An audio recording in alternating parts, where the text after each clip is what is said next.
to hit hard with the most in-your-face finding of my research is this, that our modern conversation and vocabulary and terminology of saying that we get together to worship God, that we have houses of worship and hours of worship. We open worship with that. We close worship with something else. We have a time of worship and praise, worship band, and worship. All that language is, in fact, foreign to the New Testament.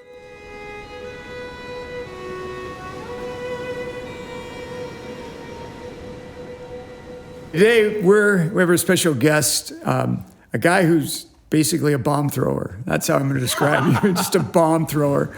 I discovered him on the internet, which is always a sketchy thing to do, and sort of started watching his podcast because it was like, okay, I don't hear many people talking about this.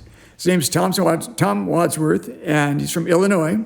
He's been a former pastor, radio disc jockey, juggler, I don't know what else you've been doing, and actually spending a lot of time getting a PhD in biblical studies. Knows Greek, Hebrew, and all those other kind of fun languages that all of us wish we knew but don't. And he has a real interesting vantage point on what the early church did, and when we compare it to what many churches today are doing, the dissidence in those two activities, the two mindsets of how we approach what we do when we're together in the thing we call the church. Yeah. And so, Tom, I'll just let you briefly give me your basically rundown of what you discovered, and then we're going to get into some questions, okay? Yeah, so to hit hard with the most in-your-face finding of my research is this, that our modern conversation and vocabulary and terminology of saying that we get together to worship God, that we have houses of worship and hours of worship. We open worship with that. We close worship with something else. We have a time of worship and praise, worship band, and worship. All that language is, in fact, foreign to the New Testament.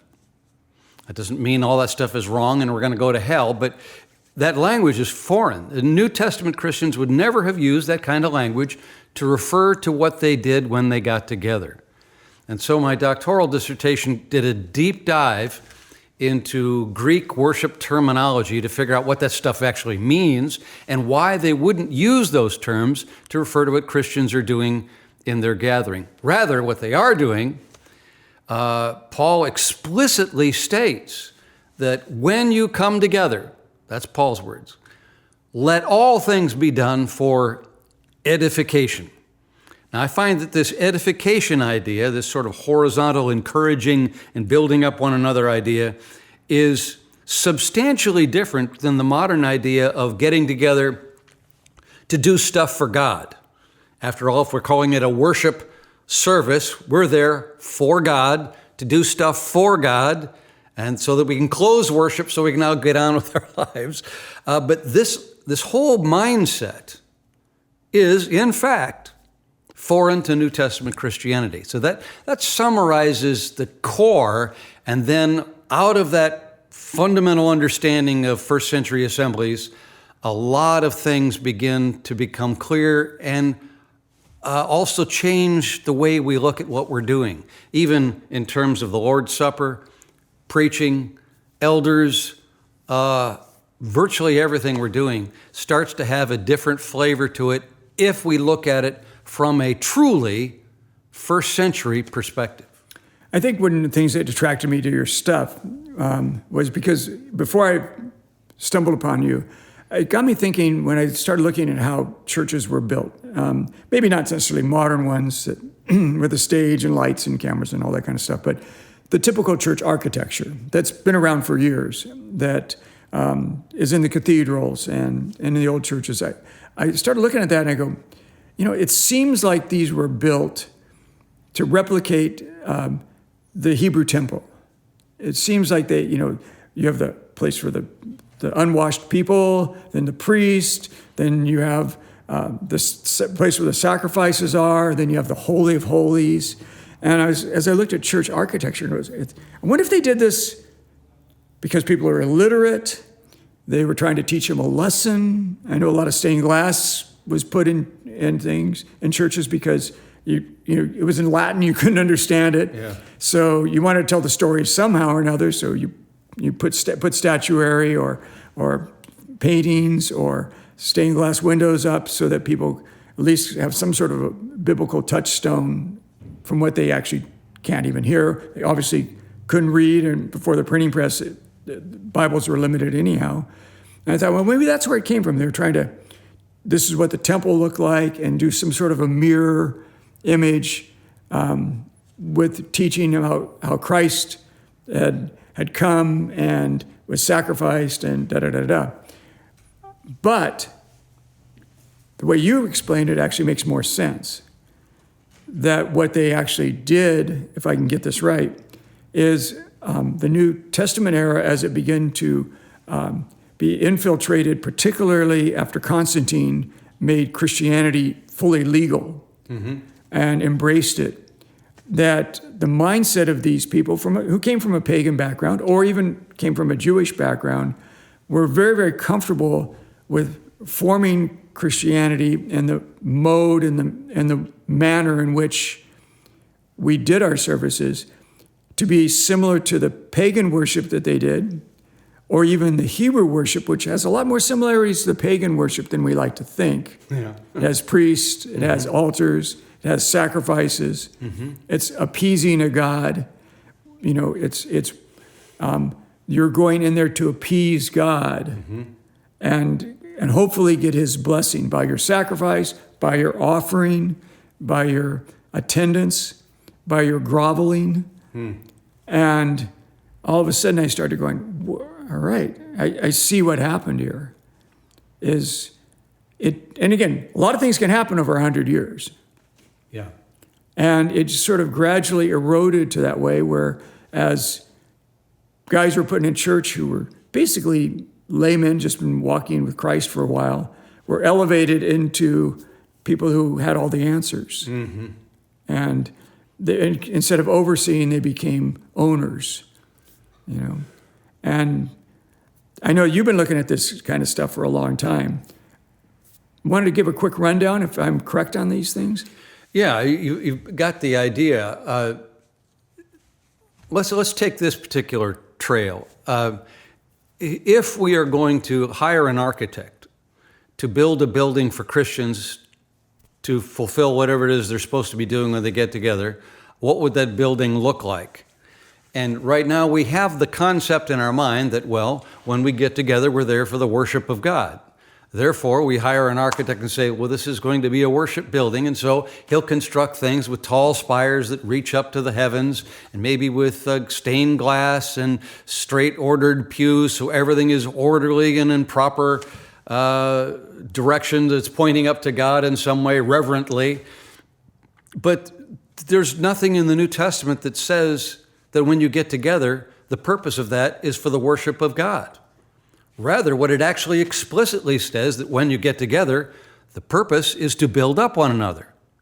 And so if we went to an architect today, let's say you're going to build a new building for a brand new congregation of people, and you say, I want you to don't build us a house of worship. That is an Old Testament temple idea, and that's a pagan idea as well. Build us a gathering place where one anothering can take place and people can be built up and build up one another. A building that facilitates interaction among the people, not just one person running the show and directing the worship for God, but rather, what would the building look like if it were a house of edification? I think the architect, who may not have any kind of Christian understanding at all, would come back with a completely different design than what we have today. I'm not sure what he would decide, but therein, I think, is somewhat of the dilemma that we face today. We have buildings that are basically designed for worship and for doing stuff for God, but are we designing these buildings according to what the New Testament says the gathering was for? Well, if I remember correctly in Scripture, that a lot of times they're having meals together. So probably have a pretty big kitchen. I agree with that. Lots of tables and sofas and stuff like that.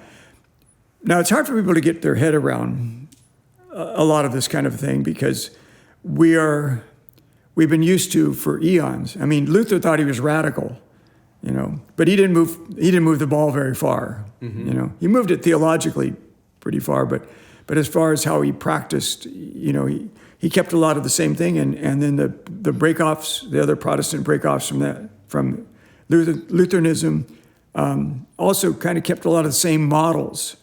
And it would seem to me that if someone was starting a brand new church, or a brand new community of faith, for them to approach it in a really different way, if they just wanted to rewind and go back to, let's just try to do this as a family group or a group of families, it would have a lot of similarities to a house church. But what would happen if it got really popular and you had 150, 200 people showing up? Is it scalable? Is that model, how would that model be scalable? Or maybe even another question, if a church recognized that, but they still found value in gathering people and utilizing, at least to some degree, the model that everybody's used to, would there be a way, and these are maybe two different questions, but there be a way for them to also create what you call one anothering, which is another subject to dive into a little bit. Mm-hmm. Are these things doable, I guess what I'm saying, in the modern world? What might that look like? It's not just, we can imagine a house church, that's easy. But if that house church got really successful and really blew up, what would that look like? That's the challenge. I think you touched on the heart of the dilemma. First century assemblies, churches were indeed probably mostly in houses. This is actually referred to several times in the New Testament, the church in somebody's house, the assembly in somebody's. It was domestically oriented. It was a family thing where there's a kitchen and there's a living room and they're all sitting around and talking, and it creates a certain dynamic among the people. But let's double the numbers. Now what do? Let's triple the numbers. And you can't fit 50 people in one person's home anymore. So how does that affect what you do? Well, it is going to affect what you do, but what I've been trying to say is what we don't want to do is lose the real benefits of first century gatherings, however large our congregations get to be, whether they're 10,000 or only 10. And the answer to that dilemma, I think, is no matter how big you have in terms of numbers in one gathering, you have to drill things down into small groups. Let's start with 10,000 people, maybe meeting together for 30 minutes at the beginning. If you're not drilling them into small groups, you're probably not doing a very good job at all of discipling people, of helping people grow, of helping people build relationships in the body, and they become basically nominal Christians who are in it just to do what they got to do in order to get done. And that'll always be there. You don't want to just take those people out and shoot them. You want to nurture them as much as you can, but drill them into the small groups that kind of replicate that house church feeling where people know each other, they're looking each other in the face, and they feel free to talk to one another and be real people and not phony people, as sometimes a big church environment can do to you. And it's in that environment where people grow. They learn. So if one were to do that, that's going to take personnel. You have to train personnel to, each of these house churches had an overseer, right? Somebody, we would call them pastors now or something. Mm-hmm. Or somebody who served in a pastoral role, made sure that, Joe over here who likes to shoot off his mouth about space aliens or whatever doesn't get a chance. The most dangerous thing we found here is to hand somebody a microphone. Oh my gosh, because you never know what's going to come out of them, and you never know how long they're going to. And some just get addicted to it, and they won't let it go. You have to pry it out of their hands,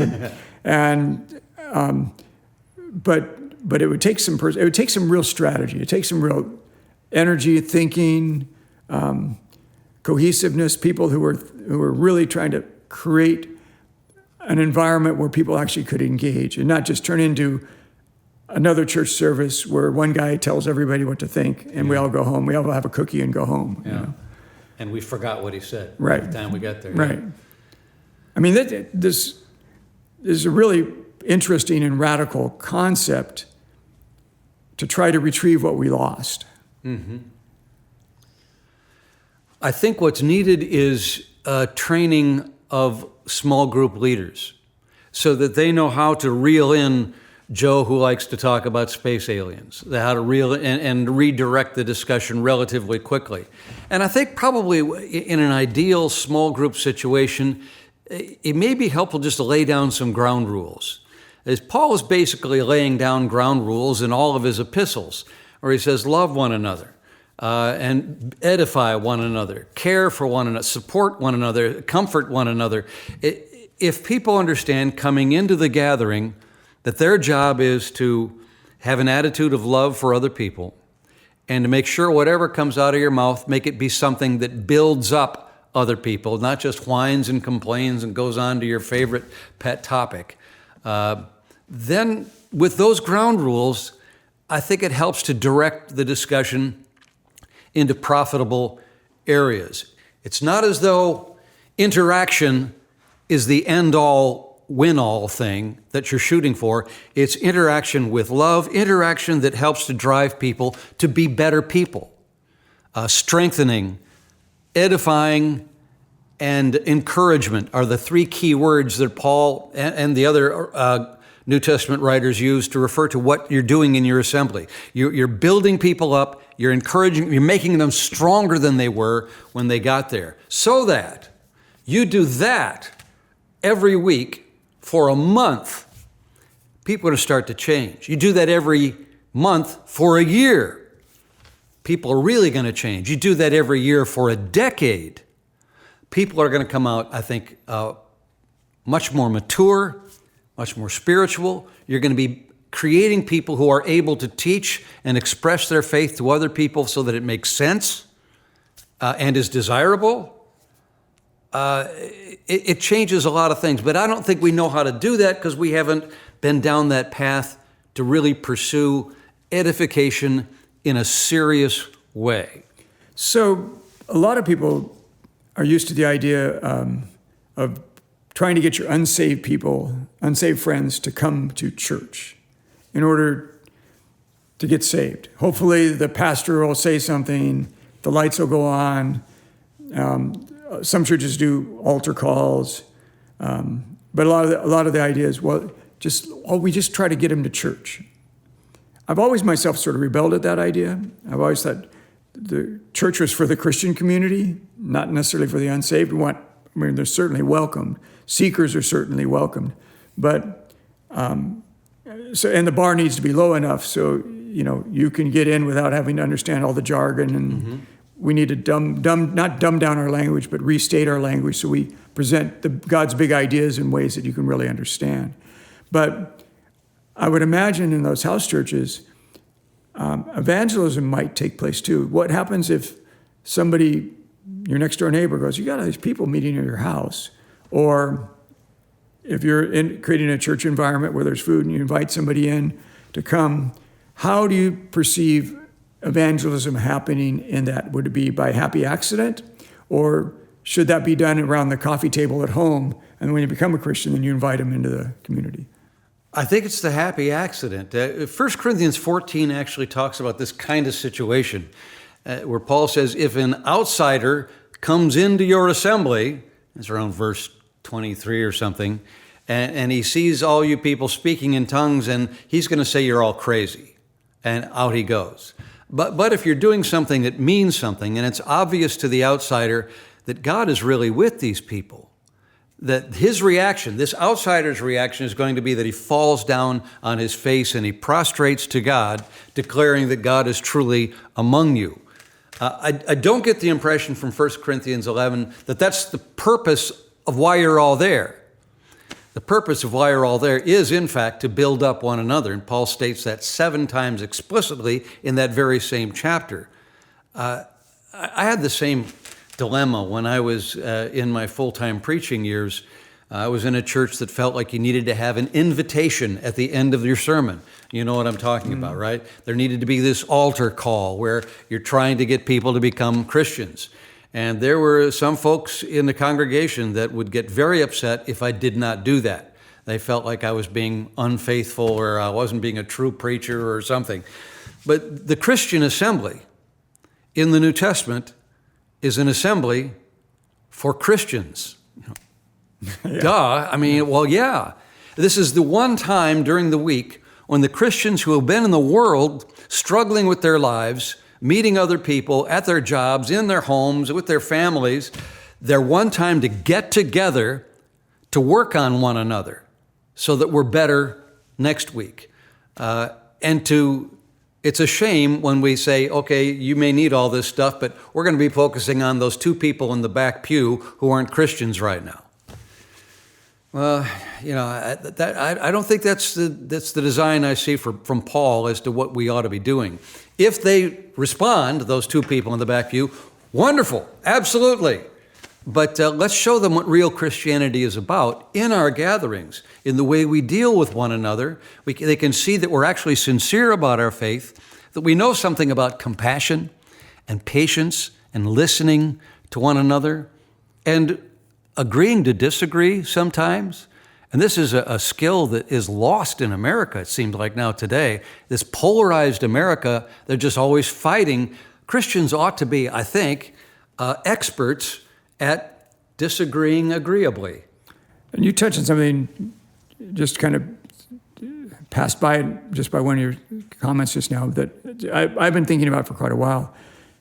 We live in a world that is becoming more and more insular. It's me and my phone. It's, I go to restaurants and watch families should be talking, sharing, laughing, how's school today, da-da-da-da, all individually in their own world. Yeah. And it's creating shorter attention spans. It's creating, I think, a vacuum for real human interaction that people aren't even aware that's happening to them. That as this keeps going that direction, it's an open door for the Christian community to say, you want to hang out with real people and talk about real things. You want to get down to the nitty-gritty of what life is about and what God wants to do in us and how he wants to transform us. You want to live adventurously. You actually want to do something rather than watch other people do things. We have this opportunity at least to create an environment where it's full of those kinds of people. And I think it'll be magnetic. I think non-Christians, what is it that you've got? How did you get it? I want some of that. Yeah. And they would be invited to it. And the more social that it might be, rather than sterile, the more inviting it could be to people. So I can see, rethinking how we do evangelism even, which would be a side product of people getting together and loving one another, caring for one another, would just be that kind of thing that would sweep in people just because they have a desire for that. What the heck are you doing? How do I get part of this? Yeah, people want relationships, but a problem with a lot of the approaches to church is they can't find relationships in a given worship service where you come in, you sit in a pew, you stare at the back of somebody's head for an hour, and there's no interaction, there's no relationship building. But if you're doing the small group approach, however you get that done, people can find relationships. They can find other people who are also looking for relationships. This was, I think, the heart and soul of early Christianity, and part of the reason why it grew exponentially in the first and second and third centuries so much. But I'm concerned that it's not happening. My videos they exploded for whatever reason, and I'm getting reaction from over 110 countries around the world. And I can't tell you the number of times people said to me, Tom, I hear what you're saying. And it used to be, we were so fed up with the way our church was. It just wasn't doing anything. We weren't developing relationships. Yet we got ourselves in a small group. And that's where it's at. And we haven't been back to church for 20 years since we found the small group. At the same time that that's happening, I'm also seeing attendance patterns in most churches take a nosedive. And it's down like 60% from where it was 40 years ago. And it's continuing on a downward trend. If modern churches don't wake up and smell the coffee and realize this is where it's going, and people are not finding relationships, they're not finding that church really does anything for it. It doesn't help them be better. If you sit there and go through the motions and listen to another sermon or 30 minutes of a worship group, they're going to leave. So I think we're going to need to do something in order to restore the purpose of why they're getting together and the end result of people when they're building up one another, so that they're actually growing, becoming better people in society. Well, it's God's created an itch, and if we don't provide some way to satisfy that, scratch that itch, Well put. People will look for it someplace else, Yeah. and maybe never ever find it because it's something God's designed. Yeah. And I mean, the church has always mutated, right? I mean, would you agree with that statement? Always, yes. And most of us do things we don't even know why we do those things, and to try to redo those things in a different way or change anything. I mean, I've always said change is the four-letter word of the church. Mm-hmm. We can't change that. We've always done it that way, but we haven't always done most of these things that way. A lot of things are actually relatively new, and we could be on the cusp of a revolution in a certain way of how we do church, that it would be both the same and different at the same time. Well, I fear that where we are in America in the year 2026 here, within 10 years, there's going to be thousands of churches closing. They're already closing by the hundreds, and almost every day there's more and more and more that are closing. Something's got to be done real soon to turn this trend around. You're a part of a church that's growing and doing really great. I suggest this is the oddity. You're the exception and not the rule. The rule of most churches, I bet more than 80% of them are declining, and they're getting down to where they're less than 40 people in attendance, and most of them have gray hair like you and I, and most of those folks are going to be 6 feet underground within 10 or 15, 20 years, and the doors will be closed. Closed. So, which is why we brought you to the Anchor House. Because the 18, 19, 20-year-olds, Yeah. these are the people that are going to create the church of the future. And they're going to they're going to be in a position to dictate how things ought to be. Yeah.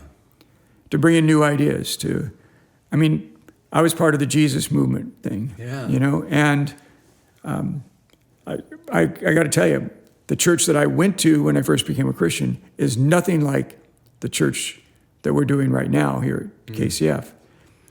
But the last thing they wanted to do is give us any kind of ability to change what was happening. We had to go out and start our own. Yeah. There was almost like a glass ceiling that, what do you know? You're just 20-something-year-old kid, we've been doing this forever, and it's just fine. And we're going, it doesn't work for us. And my hope is that some of the concepts and stuff that get kicked around with you and some of the other guests that we have will really light a fire under young people to think outside the box, to think biblically outside the box, if that makes sense, Yeah. To say, well, this worked in some context, but this will work way better. Yeah. This is closer to the aims that God really intended for us to do.